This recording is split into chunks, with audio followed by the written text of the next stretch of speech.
Somos alunos da graduação em Direito da FGV Direito Rio, integrantes do Field Project Reflexões sobre o Tribunal do Júri, realizada no primeiro semestre de 2021, que teve como objetivo a produção de um vídeo informativo sobre o Tribunal do Júri, instituição secular do Judiciário, competente para julgar os crimes intencionais contra a vida, consumados ou tentados, como homicídio. A grande diferença dessa instituição da justiça para as demais é que nela o julgamento dos casos é feito por um grupo de jurados composto por cidadãos comuns, que possuem o encargo de decidir sobre a condenação ou a absolvição dos acusados de crimes dolosos contra a vida, de acordo com a consciência e o senso de justiça de cada um dos jurados. O objetivo é permitir que o próprio povo decida qual resposta a sociedade vai dar para determinadas condutas, a partir de um julgamento mais humanizado, entendendo quem cometeu o crime e as razões para tal. Como os jurados não necessariamente possuem conhecimento técnico jurídico, no Tribunal do Júri podem ser utilizados argumentos jurídicos e extrajurídicos para convencimento deles, como filosóficos, religiosos, morais e abolicionistas. A decisão final do Tribunal do Júri é tomada pela maioria dos votos do grupo de jurados e o veredito deles é soberano. Em razão desse funcionamento peculiar, o Tribunal do Júri diverge opiniões entre os profissionais, especialistas e estudiosos, tendo quem apoie e quem critique esse modelo. Para entender um pouco sobre o funcionamento dessa instituição secular da justiça e as principais críticas atreladas a ela, entrevistamos 5 pessoas ligadas ao júri.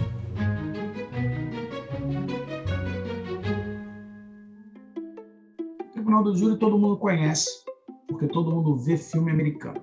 O júri brasileiro não tem nada a ver com isso. O júri vem para o Brasil inspirado no modelo inglês. E aqui no Brasil a gente vai tendo, então, uma série de adaptações que vão mostrando as características da nossa sociedade e o que nós pensamos sobre o sistema de justiça. Isso que é interessante. O júri é o chamamento da sociedade para analisar situações que mexem, que agridem o nosso valor maior, que é o valor da vida. Então, quando existe uma agressão à vida, a própria sociedade é chamada, através da composição do júri, para analisar essas causas. Eu sou uma entusiasta apaixonada do júri. Tá?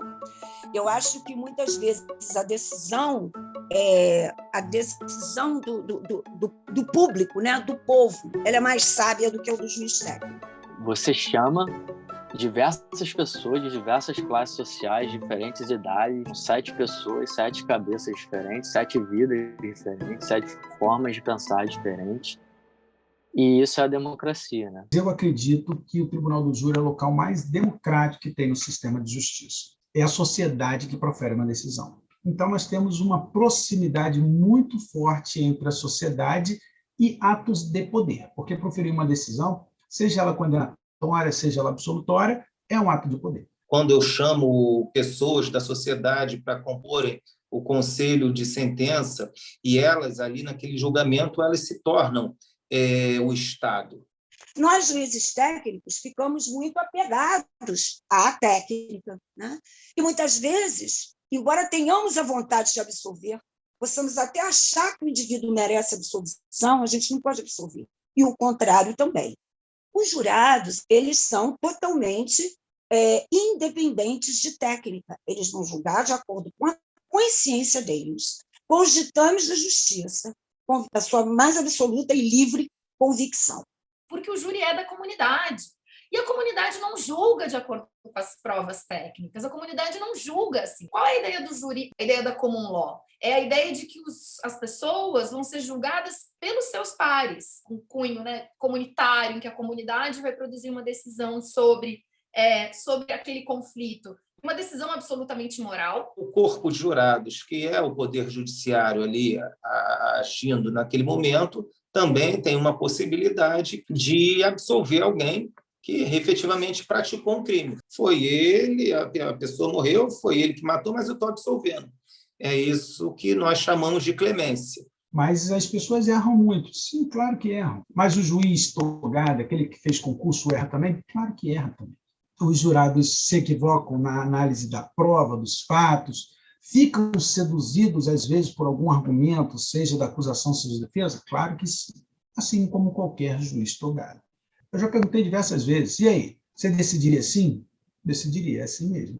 Às vezes a lei até me impede que eu decida assim, mas eu o faria dessa forma. Eu já vi jurados absolverem ou condenarem réus e eu ficar perplexa, ir para casa perplexa, meu Deus, eu não entendi essa decisão. E aí eu durmo, então, uma noite entre 2 dias já abre a minha cabeça. Eu já acordo, nossa, eles tinham razão. Era isso que eles queriam me comunicar. Comunicar a sociedade toda. Se o jurado ele tem ou não a sabedoria de poder estar ali para julgar, você não tem o conhecimento jurídico, mas você tem noção de como as coisas funcionam. Eu acho que não basta só a lei para a gente julgar uma pessoa. Acho que vai muito mais além disso. Acho que a gente não pode ficar só olhando aquela lei seca. Os jurados levam em consideração tudo. Uma palavra que possa estar fora de contexto para alguém, ela pode ser considerada para o jurado. O jurado ele leva para a cadeira dele a sua experiência de vida. E aí você, em princípio, não sabe de onde ele veio, a sua origem, tanto familiar quanto religiosa, quanto geográfica, os seus gostos, né? Os seus temores, as suas raivas.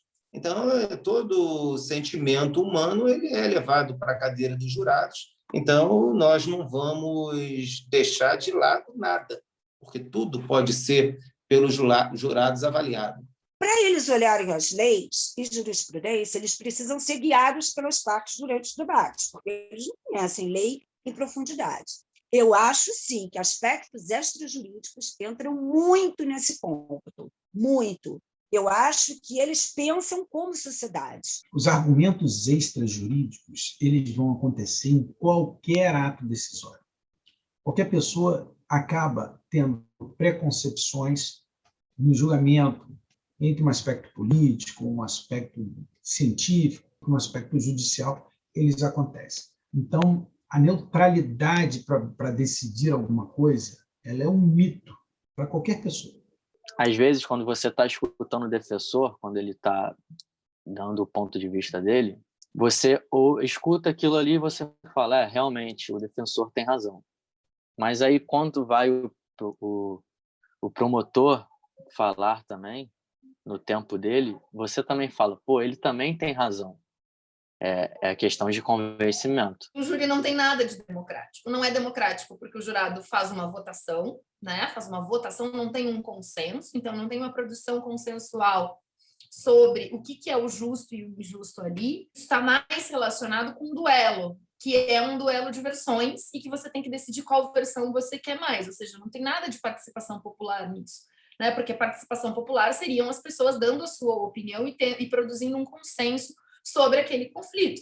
Eu não concordo com essa coisa de conseguir a unanimidade. Isso eu não concordo, não gosto disso, né? Sempre vai ter um jurado que vai ter mais carisma, mais facilidade de se expressar, mais facilidade de conquistar para ele o voto majoritário, né? E eu continuo preferindo a deliberação por maioria. Eu acredito, no meu ponto de vista, que sim, deveria ser debatido essa questão, até para a gente entender o que a outra pessoa está pensando, se ela ouviu alguma coisa que a gente não possa ter percebido, até porque, como se trata de várias horas, muito tempo, às vezes a gente meio que desliga a cabeça porque já está ali há muito tempo, está cansado, realmente cansa. E aí a gente não pega muitas coisas, outras pessoas podem pegar, e na meu ponto de vista, eu acho que seria muito interessante essa questão do debate. Eu não sei por que não tem esse debate aqui no Brasil. Quando a gente olha para o júri, a gente consegue ver justamente o que a gente pensa de justiça. E o que é a ideia de que o jurado não pode conversar porque se influencia? É o afastamento do consenso, que faz todo sentido numa sociedade hierárquica, desigual, em que as pessoas são tratadas de uma maneira hierarquizada. Então, é essa concepção de uma sociedade que não é uma sociedade capaz de produzir decisão, que não é uma sociedade capaz de refletir sobre os seus próprios conflitos, é uma sociedade que precisa ser tutelada, e isso vai parar no nosso desenho institucional do júri. O julgamento pelo júri, quando bem feito, ele tem lá uma quantidade de horas imensa. O fato é que as partes elas têm grandes chances de levar toda a discussão probatória e fática para os jurados. Então, Reconheço que eles chegam lá leigos para julgar um fato, leigos no sentido que não conheciam aquele fato, e saem aptos para o julgamento de tanta informação que recebem. A justiça é algo que se sente. Então, se uma composição democrática chega a uma determinada decisão através da conversa com agentes jurídicos, eu tenho uma decisão legítima praticada por um órgão democrático. Ponto negativo. Os jurados não fundamentam. Esse é um grande problema e sofre diversas críticas pelos doutrinadores, em que, quando eu defendo a representatividade da democracia, eu não posso aqui dizer que tudo é belo. A falta de fundamentação dos jurados, que não gera possibilidade de conhecimento do recurso, quer dizer, do mérito da sua decisão para o recurso, é um ponto que eu reputo negativo, e os jurados poderiam fundamentar, sim. Seria bem legal se os jurados pudessem falar o que eles acham, o ponto de vista deles. Porém, tem a questão de você proteger toda a imagem daquele jurado que vai sair do tribunal do júri e vai ter familiares lá fora, e os familiares assistem os julgamentos. Então tem toda essa questão da proteção também. Muitos julgamentos eles demoram bastante. Você começa ali por volta de 3 horas da tarde e chega embora meia-noite e meia. A gente é escoltado, porém somente dentro do tribunal. A partir do momento que a gente sai do tribunal, já não tem aquela escolta. O segundo ponto negativo é que 7 pessoas aqui, eu reputo muito pouco para julgar um caso. 4 pessoas podem condenar uma pessoa quando 3 pessoas disseram que deveria absolver. Se eu amplio um número, 8, e houve um empate 4-4, a pessoa deveria ser absolvida. Se não houvesse esse empate, a diferença já era uma diferença mais acentuada, seria de 5 pessoas para condenar e 3 para absolver. Eu sempre fiquei bastante à vontade em ser promotor de justiça e atuar no tribunal do júri, porque eu não tenho uma predisposição em querer condenar ninguém. A nossa predisposição é em querer apurar a verdade. O promotor de justiça, se ele olha para um processo e entende que o justo seja a absolvição, porque está provado que o acusado não cometeu um crime, é dever dele pedir a absolvição. Se ele olhar para o processo e entender que as provas dão conta que o acusado praticou o crime, é o seu dever pedir a condenação. E se ele, depois de esgotadas todas as possibilidades de análise, ficar em dúvida, na dúvida é dever do Ministério Público também pedir a absolvição. Muitas pessoas dizem, então não precisaria ter defesa, né? Que se o promotor pode pedir a absolvição, por que eu tenho uma defesa? Existe a defesa porque o contraponto é sempre necessário. Pode o promotor de justiça, mesmo convicto de uma condenação, ter avaliado mal uma prova. Então, eu preciso ter o contraponto da defesa. A gente tem um processo penal que é todo voltado para condenar, né? Que é todo voltado para encontrar culpabilizar uma pessoa, não é um fato. Quando o réu chega, ele já chega de uma forma que, no meu ponto de vista, ele já chega condenado. E isso é um ponto muito negativo, que eu acho. Se o réu já estiver preso, ele já entra com o uniforme do presídio, que normalmente é uma camisa branca, ou um short jeans, ou uma calça jeans, de chinelo. Então, ali já dá um primeiro impacto, assim, dele ser escoltado pela polícia, andar de cabeça baixa e com a mão para trás. Eu acho que seria mais interessante se nós já chegássemos lá e ele já estivesse sentado ali. E ele pudesse escolher a roupa que ele estaria usando também. Eu acho que seria importante para a gente tirar aquela imagem de uma pessoa já ser condenada. O processo criminal, eu acho que ele deveria ser sobre o que se pode provar. E não sobre essa maluquice de verdade. Atualmente, eu devo admitir que o propósito do júri tem sido um pouco desperdiçado. Por quê? Porque hoje a gente julga muito casos de briga entre quadrilhas, entre bandidos, ou seja, uma criminalidade eminentemente profissional. que não é o contrário do que eu venho falando sobre o que são os homicídios e o que justifica a existência de um tribunal popular. Você vê a diferença, por exemplo, até de um feminicídio para um crime com envolvimento de milícia.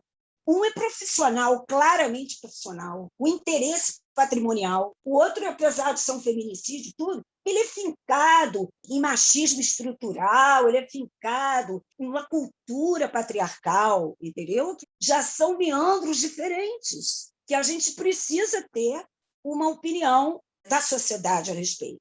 Tem uma outra coisa também que agora me ocorre. Muitas vezes, um acordo, a exemplo do que acontece em outros países, um acordo entre acusação e defesa pode ser muito benéfico, muito interessante, muito produtivo.